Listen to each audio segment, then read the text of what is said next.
Daily Manna from the Torah by Dr. Ketriel Blad. Welcome everyone to the second aliyah of Parasha Yitro, Jethro.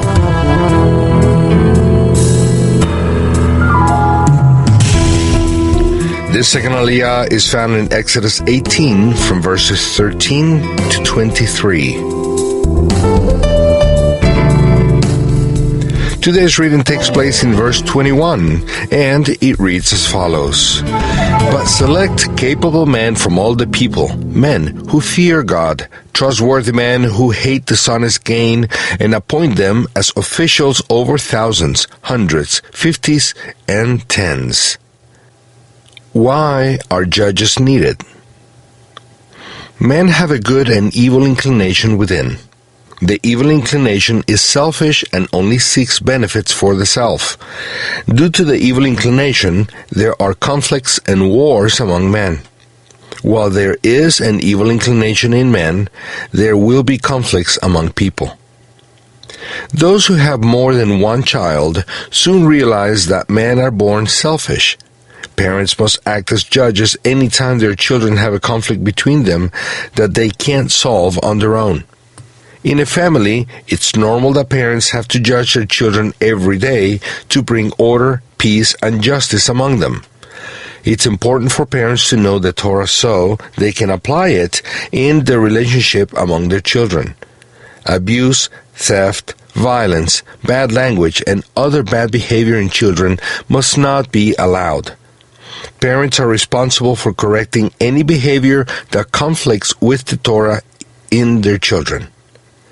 That's why it's not good to leave the children in the care of others until they have grown over several years in their own home's environment, where the Torah rules and where there is personal attention to each one of them, much better than in any daycare. A system of judges is necessary both in families and in society. When there is a conflict between people and they can't solve it by themselves, there has to be a judge that dictates a fair sentence. The judge is set over citizens of a country in representation of the Almighty. Whatever the judge dictates has to be respected as if it had come directly from heaven. The only instance in which a judge's sentence must not be obeyed is when he doesn't follow the rules stipulated by Torah.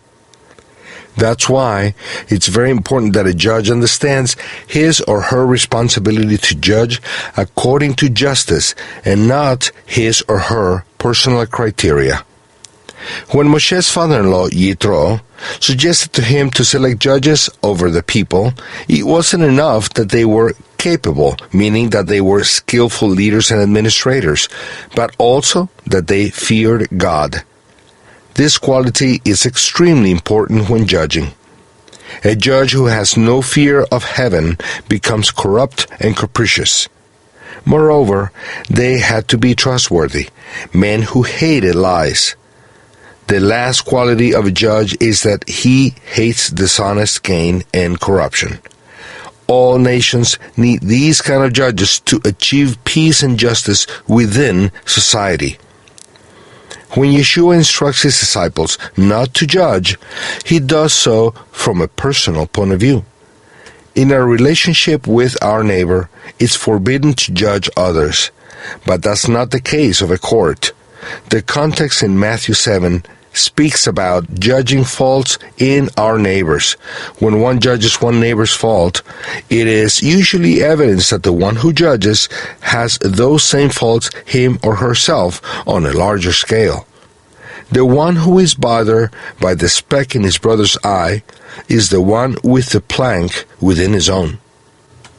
In personal relationships, we have to be very careful not to judge what we think are somebody else's motives.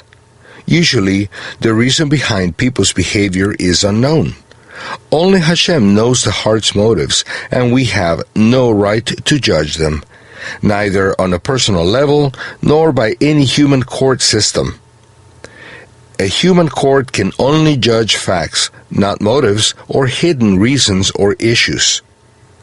What men do in secret will be judged by the heavenly court that sees everything. But specific and concrete actions can and must be judged by a human court, following the rules established by the Torah for that same purpose. May the Eternal raise mature judges among us who are able to judge correctly and to bring justice and peace among the people. Shalom ubracha, peace and blessings.